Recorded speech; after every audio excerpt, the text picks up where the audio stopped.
વેલા તો ગુરુર બ્રહ્મા ગુરુર વિષ્ણુ ગુરુર દેવો મહેશ્વરા ગુરુ સાક્ષાત પરમ બ્રહ્મા તસ્મૈ શ્રી ગુરુવે નમઃ તસ્મૈ શ્રી ગુરુવે નમઃ। સૌ પત્રકાર મિત્રોને મારી એક નમ્ર વિનંતી સાથે અરજ છે, આ વિવાદ કોઈ સત્તાધાર જગ્યાનો છે નહીં। મારી આપ સૌને વિનંતી છે, આ વિવાદ વિજય ભગત, ગીતાબેન અને શ્રદ્ધાળુ લોકોનો છે। આમાં ક્યાંય સત્તાધાર જગ્યામાં વિજય ભગત મહંત હોય માટે આ સત્તાધાર જગ્યાનો વિવાદ થઈ જાય એવું મારે માટે માનવાને કોઈ કારણ નથી। કારણ કે સત્તાધારની જગ્યા ઉપર એક પણ પ્રકારનો આક્ષેપ લગાડવામાં કોઈના દ્વારા આવેલ નથી। દરેક લોકો સત્તાધારની જગ્યા, સત્તાધારનું હિત, સત્તાધારની શ્રદ્ધા અને આસ્થા સાથે જોડાયેલા છે। આજે તમે બધાય મને માફ કરજો, તમે બધાએ સવારમાં મને મારા ઘરે ઝાલી લીધું। આપ સૌ પધાર્યા, તમારું બધાનું સ્વાગત છે, પણ મેં એટલા માટે સ્પષ્ટતા કરું છું કે કોઈ મિત્રોને દુઃખ ન થાય કે બાપુએ પ્રેસ બોલાવી લીધી અમને જાણ ન કરી। પરંતુ તમે આવ્યા તો તમને જવાબ દેવો એ મારી નૈતિક જવાબદારીઓ અને મારી ફરજ છે। કારણ કે તમે જે પત્રની આ વાત કરો છો, આ પત્ર મારા દ્વારા લખેલો છે, આ પત્ર મારા દ્વારા લખેલો છે, મારા લેટર પેડ ઉપર લખેલો છે।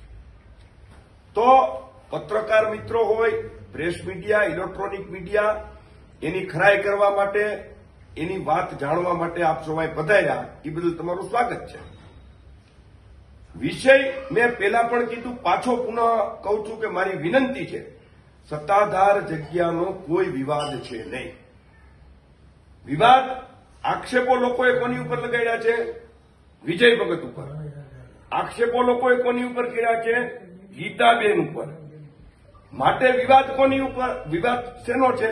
આ બંને લોકોનો। સત્તાધાર જગ્યા ઉપર કોઈના દ્વારા કોઈ પણ પ્રકારના આક્ષેપો લગાડવામાં આવેલ નથી।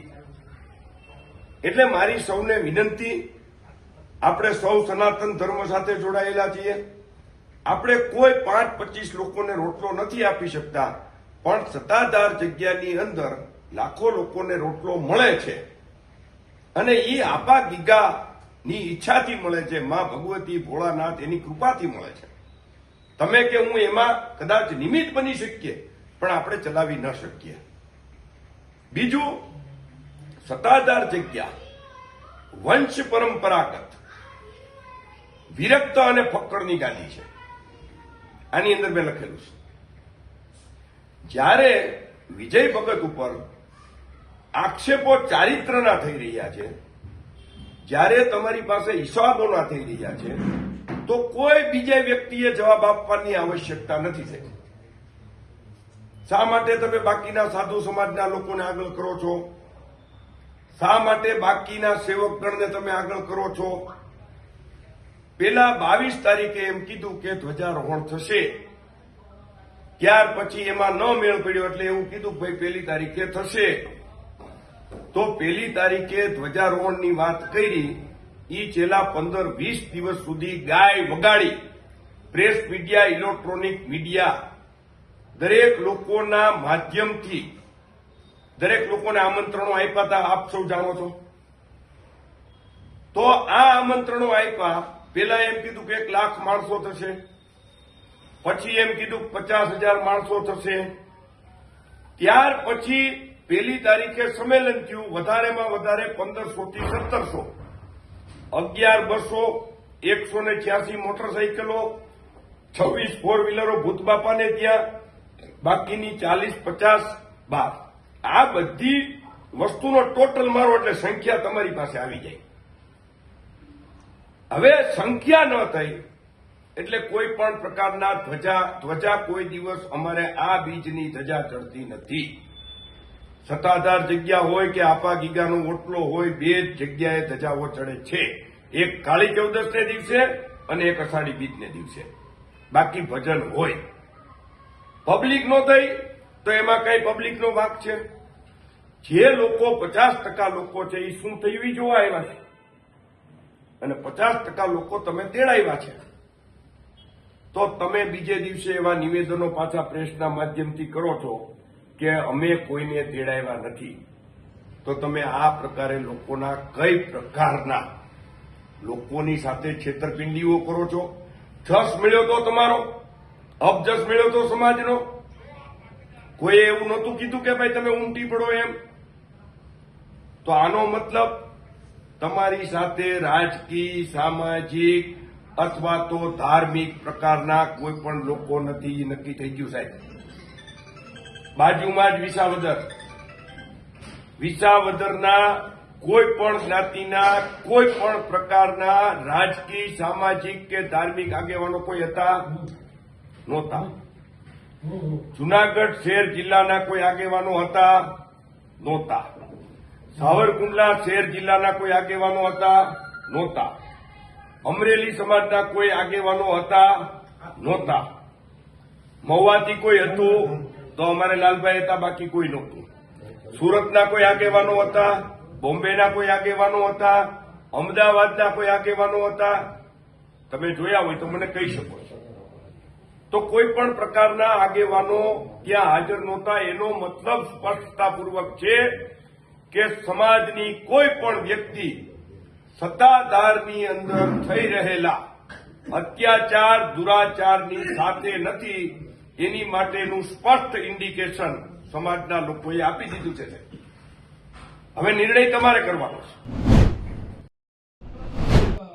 ઓડિયો ક્લિપ વાયરલ થઈ છે અને ઓડિયો ક્લિપની અંદર નીતિન ચાવડા અને વસંત ચાવડા વાતચીત કરી રહ્યા છે. હાજી, મિલન નામના એક વ્યક્તિનો ઉલ્લેખ છે. આ મામલે સત્ય શું છે? જો મિલન નું જે કાંઈ સત્ય હોય, વસંતભાઈ ચાવડાનું જે કાંઈ સત્ય હોય, એની હારે મારે રસ નથી. પણ એમાં સાથે સાથે એક એવી વાત આવે છે કે નરેન્દ્રભાઈ સોલંકી, નરેન્દ્ર બાપુ અમારી સાથે છે. અરે એને શું કામ પૂછો? મને પૂછો ભાઈ, મારું નામ આવે છે, મને પૂછો. છેલ્લા 3 મહિનાથી વિજય ભગતે જયારે મને એવું કીધું, આ બધી વાતો આગળ આવશે કે આની પાછળ તમારું નામ સંભળાય, એટલે મેં એને ત્યાં જઈને રૂબરૂ કીધું છે. હું પુરાવાઓ આપીશ કે હવે હું તમારી પાછળ છું. ઓછામાં ઓછા 2 થી 4 વખત દિવસમાં નીતિનભાઈ પત્રકાર મિત્રોના ઘણાના ફોન આવે છે. એ લોકોને જે કાંઈ જાણવું હોય એ નાની મોટી સત્ય હકીકતો હું જણાવું છું. એમાં કોઈ ખોટી વાત છે નહીં ભાઈ. વસંતભાઈ સાથે મારે કોઈ પણ પ્રકારનો ક્યારેય વાર્તાલાપ નથી થતો. એની સાથે કોઈ જાતની ચર્ચા નથી થઈ. નથી મિલનભાઈ સાથે થઈ. મિલનભાઈએ જયારે પહેલો જ વિડીયો મૂક્યો ત્યારે એનો આવ્યો, એની 1 કલાક પહેલા મિલને મને ફોન કરેલો. મેં કીધું આ તમારો પ્રશ્ન છે, તું ને વિજય બાપુ ત્યાં નક્કી કરી લ્યો. અને આની અંદર સ્પષ્ટતાઓ પૂર્વક હું એવું માનું છું કે આપા ગીગાની અદમ્ય ઈચ્છાઓ છે, આ બધું બહાર આવે.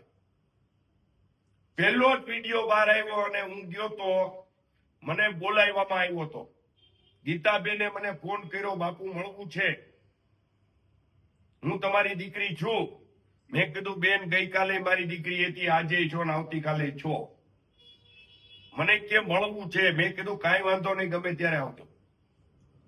મારી પાસે પુરાવો છે, રેકોર્ડિંગ થયેલો છે. જરૂર હું જે બોલીશ મારી પાસે પુરાવા સાથેની વાત હશે. ત્યારબાદ પુનઃ 2-3 ફોન આવ્યા. પહેલી વખત મને એને કીધું ભાઈને મળવું છે. કીધું ભાઈ કોણ? એ કે સામતભાઈ. સામતભાઈ ને કયો મને ફોન કરાય. સામતભાઈએ મને ફોન કર્યો. એ કે બાપુ મળવું છે. ક્યારે મળવું છે? મને કે 2-3 દિવસ પછી. મેં કીધું કાંઈ વાંધો નહીં. એટલે હું બીજે દિવસે, તે દિવસે જ રાત્રે નીતિનભાઈ ચાવડાના ઘરે ગયો. 1.5 કલાક સુધી ચર્ચાઓ કરી કે ભાઈ જો એક સમાધાનની વાત બંધાતી હોય તો મારે એને મળવું જરૂરી છે. નીતિનભાઈને મળી અને વાત કરી બધી. નીતિનભાઈએ મને એવું કીધું કે ભાઈ આને કાઢી મૂકો, ગીતાબેનને કાઢી મૂકો. અનેક વાતો કરી. મેં કીધું આ મહંત છે. પૈસાનો મામલો જે કહે છે કે નીતિનભાઈ ચાવડાએ પૈસા માંગ્યા, હું આપ સૌના માધ્યમથી પૂછવા માંગુ છું કે કોઈ માણસ ખંડણી માંગે તો તમને પત્ર લખીને માંગે, તમારો ખાતા નંબર આપીને તમારી પાસે ખંડણી માંગે? નીતિનભાઈનો પત્ર એમણે બધાને આપ્યો કે આ નીતિનભાઈ મારી પાસે પૈસા માંગે છે. તો કોઈ પત્ર લખીને ખંડણી માંગે? કોઈ પત્ર એકાઉન્ટ નંબર આપીને તમારી પાસે ખંડણી માંગે? નીતિનભાઈએ મને જે કીધું કે ભાઈ મારા ઘરે 12 ભણાવ્યો ગણાવ્યો મોટો થયો આ માણસ, એટલે 12 લાખ કે 14 લાખ રૂપિયા 10 વર્ષ પહેલા મને વિજય ભગતે આ વસ્તુ કીધી હતી. આ મેં તમને કીધું ને કે આ ઉભું હવે આપા ગીગાની કઈક ઈચ્છા છે. એટલે મને વિજય ભગતે ફરિયાદ કરી. મારો વિજય ભગતે ઘણો ગેરઉપયોગ કર્યો છે.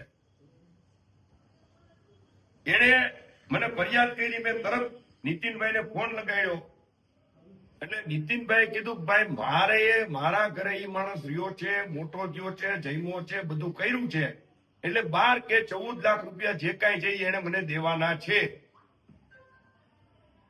એટલે મેં કીધું ભાઈ આ વસ્તુ વ્યાજબી નથી, આ સાધુ માણસ થઈ ગયો છે. ઈ સાધુ થઈને જો અમારા ભાઈઓની અંદર ભાગ માગી શકતો હોય અને એના નામે ઈ જમીન રાખી શકતો હોય તો એને અમને આ પૈસાઓ આપવા પડે. આ નૈતિકતાની વાત છે. તમારે મકાનોમાં ભાગ જોઈ છે, તમારા ગ્રાસોમાં ભાગ જોઈ છે, તમારી જમીનોમાં ભાગ જોઈ છે, તો તમારે આપવું પડે. એટલે મેં વિજય ભગતને કીધું આપ સત્તાધાર જગ્યાના લઘુમહંત છો, આપણે બંને અહીંયાથી સાથે જઈએ.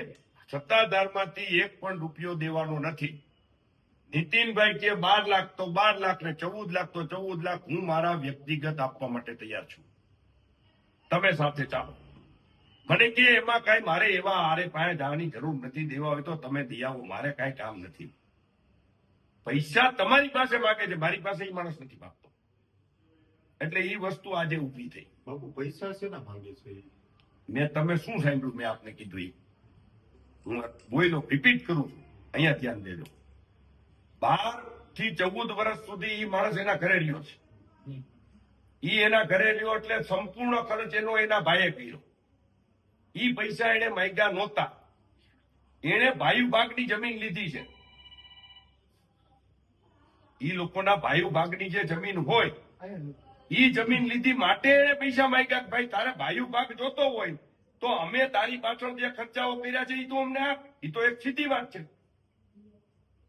સંપૂર્ણ વ્યવહારિક વાત. તમે અહીંયા ધ્યાન રાખજો પ્લીઝ. હા હા બરોબર છે. હવે એ બાબતમાં કઈ પૂછવું હોય તો પૂછો.